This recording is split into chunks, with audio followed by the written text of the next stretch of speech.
Remember all-wheel drive bikes? In the 2000s, they were seen as the future, as the greatest revolution in dirt bikes, the one feature that was going to change the landscape. Now, obviously, these days we know that the concept never really picked up. But what you might not know is just how good these bikes were. And how close Yamaha was to bringing this technology to the mainstream and changing our idea of a dirt bike. So, what happened? The Japanese started toying with the idea as far back as 1985. At that point, Yamaha had a bunch of internal prototypes that gave their models all-wheel drive. But there is a reason why these prototypes never saw the light of day. At that point in time, all of these machines were designed with a mechanical system to take power from the engine and distribute it to the front wheel. A series of chains and pivots were needed in order to achieve this level of traction. And with that, the turning and suspension were severely compromised. All of the initial prototypes suffered from similar issues, heavily limiting the steering and suspension, while adding a ton of weight. All said and done, the final machines were heavy, clunky, and heavily compromised. But then, in 1992, a light bulb lit up for the Japanese engineers. They turned to Öhlins and asked them to co-develop an all-wheel drive system. Why Öhlins? Well, remember, back then, Yamaha owned a majority of the suspension manufacturer. Actually, it's not quite clear if Öhlins turned to Yamaha first or the other way around, but it doesn't really matter. What matters is that Öhlins quickly started development. This was not just a half-assed effort. Up to a third of their R&D capacity was allotted to this project. Basically, Öhlins was spending a big chunk of their funds in the hope that this project would be a success. And then, as the late 90s came around, it was finally time to showcase to the public their great invention. Yamaha came out with a YZ250 motocross bike, the first of its kind that featured the two-track system. That's how Öhlins' creation was called. And their test rider signed up for the Swedish National Gotland Rally and won it. Just a year later, Yamaha ported the system to a TT600R and signed up for some rallies. And in Sardinia, they won their class. Things were going extremely well, and one of the men behind this project was a familiar face, Jean-Claude Olivier. Remember him, the guy who brought a four-cylinder bike to Dakar? He was a test rider for the two-track system too. And so, in 2001, he raced a two-track equipped WR450F in the Shamrock Rally and got up to 5th. And just a year later, him and David Frétinier returned, scoring a dominating 1-2 finish. Things couldn't have gone any better. The Öhlins system was functioning perfectly, and the all-wheel drive bikes were getting better and better. And so, Öhlins managed to convince their parent company, Yamaha, to start manufacturing a production version of their WR450F with the two-track system. The Japanese agreed, and so, in 2004, this all-wheel drive dirt bike was available to the masses. But that year, they announced something else, even more special. Their two-wheel drive monster would be taking part in the Dakar Rally. Thinking back, it makes a lot of sense. Look, Olivier was obsessed with the Dakar and had been for decades at this point. If Yamaha were to finish without issues, that would have proved the reliability of the system they developed. But that didn't happen. No, Yamaha didn't just finish. They did a lot more than that. Kind of like you can do more and subscribe to this channel. Cheers. After just 3 days, David Frétinier, riding a two-track WR, had already won 2 of the 3 overall stages. And he was leading the Dakar Rally at that point. Remember, he was on a 450 while the others were riding 660s and 950s. His power disadvantage was real. This was the first time in years when a sub-500cc motorcycle managed to grab the stage win. And he did it again in stage 13. And talking about firsts, the rider, David Frétinier, this was his first Dakar. And he won 3 stages and the overall 450cc category. Now, stage 4 presented some issues for David and he lost a lot of time, but none of those issues were related to their two-track system. In fact, that worked flawlessly for the entire 2 weeks of the rally. In the end, Frétinier managed to get up to 7th on the overall classifications, and he managed to prove Yamaha's point. The two-wheel drive bikes really were the future. And they worked. They weren't just one-off prototypes. This system was the real deal. That being said, when we think of all-wheel drive motorcycles, we tend to think of a bunch of chains and transmissions going to the front wheel. But that's not what Yamaha had here. Because with Öhlins, they managed to develop something way cleverer. They attached a hydraulic pump above the engine driven by a small chain coming from the gearbox. Then, this pump had a couple of flexible hydraulic hoses going to the front wheel, where they attached to a small hydraulic motor stuck inside the hub. This was a closed loop, and the clever thing was that it was completely self-regulated. In a nutshell, the system only sent meaningful power to the front wheel when the rear one lost grip and started spinning. And because of the way they engineered the system, the distribution of power between front and rear was variable, so the front wheel could never go faster than the rear in order to keep the riding experience controllable and consistent. In a way, this intervened sort of like traction control does nowadays. Only if the rear wheel was sliding would the system intervene, but unlike traction control, this would only shift power from the rear to the front, reducing the wheel spin while also adding traction. It was brilliant because it was so simple. Because the system was attached directly to the gearbox, it managed to self-regulate. Think about it, their system could only transfer roughly 15% of the power to the front wheels. What this means is that in normal riding situations where the rear wheel has grip, the front would never have enough pressure in the system to be driven quicker than the rear. But as soon as the rear loses grip, it abruptly increased the RPM, which built pressure inside the loop, and only then the front wheel would pull harder than the rear. Basically, when the rear didn't push any longer, the front would start pulling. Clever stuff. Now, this brought with it a bunch of upsides. First of all, the system was automatic, so the rider didn't really have to think about it. It allowed for a different cornering style that was more precise. Gone were the days of uncontrolled power slides. This was a precise way to take the corners. And then the 2-track proved extremely useful in deep sand and mud, as one would expect. Yamaha claimed their all-wheel drive platform offered a better overall corner speed than conventional setups, while also increasing the top speed of the bikes on loose surfaces simply from the added traction. But then there were another plethora of practical advantages. Yamaha went the hydraulic power route for two reasons. For one, they owned Öhlins, which were experts in hydraulics. And second, having chains and mechanical parts transfer power to the front wheels on a motorcycle is really complex. Meanwhile, using hydraulics, they could just use two flexible hoses and route them in between existing components. No need to modify frames, forks, and all that stuff.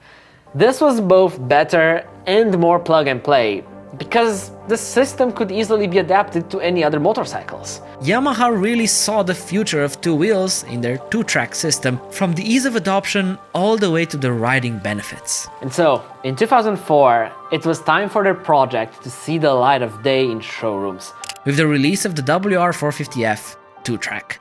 Some sources say 445 models were made in total, while others point to just 250. I'm not sure which of them is correct, but the point is, they didn't make that many for the initial run. Remember, this was a great unknown. Sure, they were confident, but this was such a big shift in motorcycles that they had no idea how their clients would react to it. These bikes also came with a full top-of-the-line Öhlins suspension setup and steering damper. And somehow, Yamaha initially said that this 2-track version wouldn't be much more expensive than a standard WR. which sounds a bit too good to be true.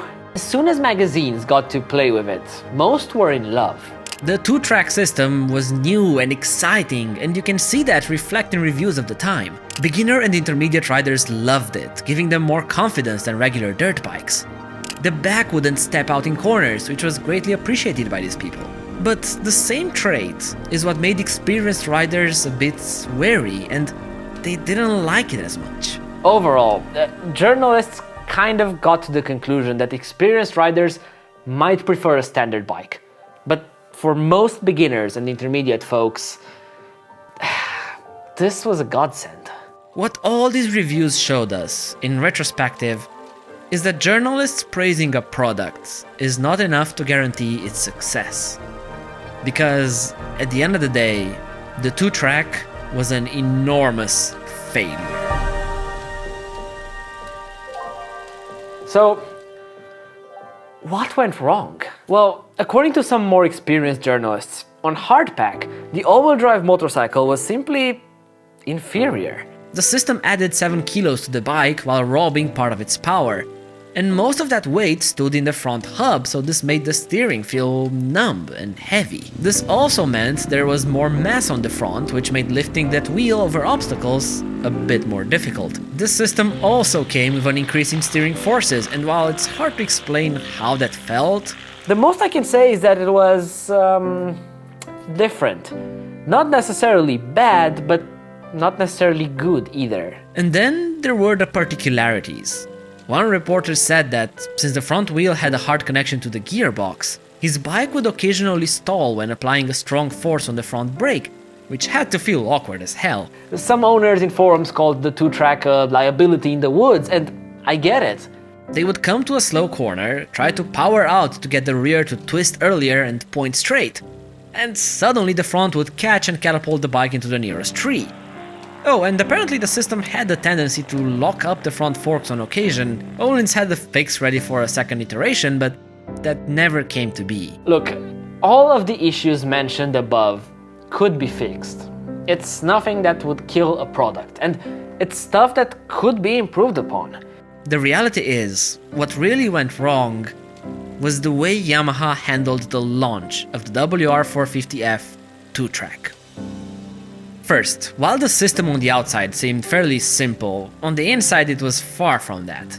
It required the use of high-precision manufacturing techniques for some of its components, and that made its cost skyrocket. Allegedly, the asking price was €12,000 with an extra 500 for a homologation kit. Price reports do tend to vary, but one thing they all had in common: this was extremely expensive. Some even reporting it costing twice the amount a standard bike would cost. And this was Yamaha's issue. When they released the 2-track version, because of their collaboration with Öhlins, Yamaha also gave these bikes the full Öhlins treatment in the suspension and steering damper department. And while this is great for riding, it brought the cost of an already expensive system to another level. And to add insult to injury, Yamaha had a hesitation problem. They knew their technology was good, but they also knew it was different and expensive. So, to mitigate their risks, they only produced a limited initial run of bikes. But because it was so limited, they could not profit from economies of scale, which made an expensive product even more costly. The less you build, the more expensive they get. And this was the nail in the coffin for the WR450F 2-track. In reality, at that price point, people didn't really care, and Yamaha barely got rid of all the units. It's easy to look back and see why this was a problem, but you have to understand, this dream started materializing in the 90s. Think about it, cars were starting to offer all-wheel drive models. Just a decade before, Audi started dominating rallies with all-wheel drive systems. In an all-wheel drive craze of the 90s, this being the future for bikes was understandable. Before Yamaha, these types of vehicles were either weird one-off prototypes built in garages or a rock-on, which we can both agree isn't quite the same thing. But the Yamaha system was truly innovative. They even had an R1 fitted with the system. And Öhlins was in talks with 4 other manufacturers, both Japanese and European, for fitting their bikes with the 2-track setup. I get it. The hype was there, and it had good reason to be. I think the idea of all-wheel drive motorcycles sounds cool in principle, until you really think about it. The 2-track system had no way to be turned off, so you had to live with its quirks 24/7. And that got me thinking, after seeing a Reddit post from an owner of a Cristini all-wheel drive bike, different system, but the principle still applies. In reality, most of the time you're riding a bike, you don't need power to the front. The rear is more than enough. So, at that point, you might as well have a system to disengage all-wheel drive so that it doesn't bring in the quirky character with it. But what that means is that for most of the time, you're carrying the weight of the system for no real added benefit. And at that point, why bother carrying it at all? When you factor in the weight and cost, I don't think it was ever worth it. I mean, sure, in deep sand or mud, it would help. But think of your rides. How much of the time you spend riding is in those situations? And be realistic. And then, I think you'll understand why the 2-track was destined to fail. And so, in 2007, Öhlins and Yamaha abandoned the project. After that point, you could argue Christini picked up where the Japanese left off, but they went with a mechanical system. And yet, they never gained mass appeal, despite them trying to build all-wheel drive bicycles, motorcycles, kits, everything. Sure, their system could be fully disconnected, but that was not enough. I think their savior was the military awarding them a contract, since otherwise, I'm not sure how well Christini would still be doing, but that's a story for another video. In the end, I really believe that the Yamaha 2-track system was the only one that could bring all-wheel drive to the mainstream. It had a lot going for it. But it was also the reason why we don't see these types of machines these days.